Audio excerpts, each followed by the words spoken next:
It was Christmas Eve, the kind that smelled like cinnamon and pine in other people's homes, but for Anna Miller it smelled like bleach, burned coffee, and exhaustion, because she was scrubbing floors in a nearly empty office tower while the city glittered outside with lights she couldn't afford to enjoy, her hands red and cracked inside thin rubber gloves as the clock above the security desk ticked closer to midnight, each second reminding her that her little daughter Lily was asleep on a borrowed couch somewhere else, waiting for a mother who had promised she'd be home early and had broken that promise too many times to count, not because she wanted to, but because being poor didn't leave room for wanting.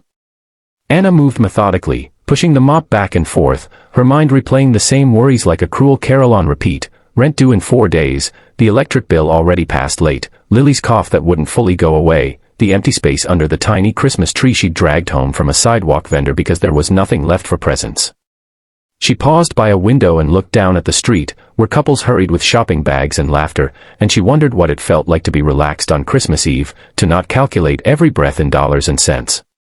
Her phone buzzed in her pocket, and her heart jumped, because when you're struggling, every buzz feels like either hope or disaster.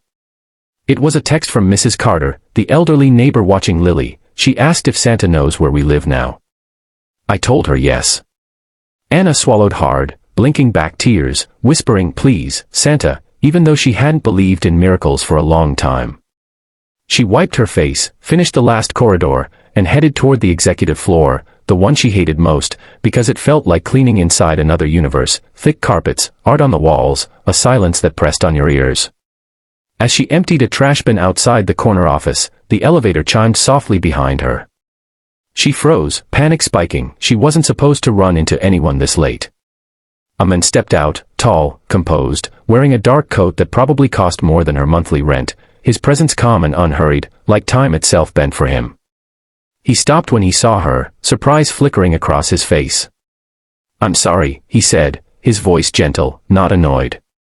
I didn't expect anyone else to be here. Anna straightened, instinctively apologetic. I'll be done soon, sir. He nodded, then noticed the tiny Santa sticker peeling off her phone case as it slipped halfway out of her pocket. Working late on Christmas Eve, he asked. Anna hesitated, then shrugged, the truth heavy but familiar. I don't really have a choice. Something in her tone made him pause. What's your name? Anna. I'm Daniel, he said, offering a hand. She wiped hers quickly on her apron before shaking it, embarrassed by the calluses he didn't comment on.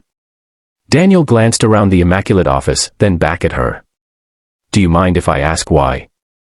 She gave a small, tired smile. Because my daughter needs rent more than she needs me home early. The honesty surprised them both. Daniel's eyes softened. He nodded once, like someone filing that sentence away somewhere important. I have a meeting, he said, but would you allow me to buy you a coffee after? 5 minutes. Anna almost refused. Time was money, and kindness usually came with strings, but something about the way he asked, without pity, made her agree. They sat in the break room, steam rising from paper cups. Daniel listened more than he spoke as Anna told him about Lily, about losing her husband to an accident 2 years ago, about the spiral that followed, about working 2 jobs and still coming up short. She didn't cry, she was past that. When she finished, he was quiet for a moment. What would make tonight better, he asked. Anna laughed softly, a sound edged with sadness. Going home with a present. Anything. So my daughter believes Santa didn't forget her. Daniel stood. Wait here. 10 minutes later, he returned carrying a small box wrapped in red paper. For Lily, he said simply. Anna stared at it like it might disappear. I can't, you can, he replied. Merry Christmas. She held it like it was fragile, whispering thank you more times than dignity allowed. When she finally left the building, snow had begun to fall, soft and quiet, and for the first time that night, Anna smiled. She hurried home, heart pounding, and when Lily tore open the paper to reveal a little stuffed bear wearing a scarf, her squeal filled the room with something brighter than any decoration. Santa came. Lily shouted, throwing her arms around her mother. Anna held her tight, tears soaking into her daughter's hair, believing for one small moment that maybe miracles were real after all. The next morning, Christmas Day, Anna's phone rang again, but this time it was a number she didn't recognize.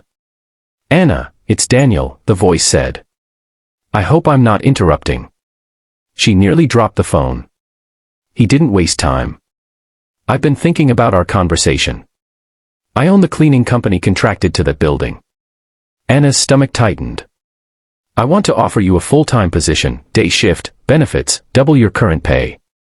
And, he added, as if it were the most natural thing in the world, I'd like to set up a small education fund for Lily. No strings. The room went silent except for Lily humming to her new bear. Why? Anna whispered. Daniel's answer was simple.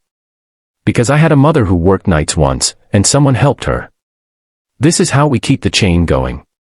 Weeks later, Anna walked Lily to daycare in the morning sunlight instead of leaving her asleep at night. Bills stopped feeling like cliffs. Hope stopped feeling dangerous. And every Christmas after that, Anna told Lily a story, not about a man with billions, but about kindness showing up when you least expect it, about how one choice can change a life. And if this story moved you even a little, if you believe kindness still matters and that hope can arrive on the coldest nights, make sure you subscribe to this channel, because stories like Anna's remind us why we need to keep watching, keep believing, and keep sharing light, one story at a time.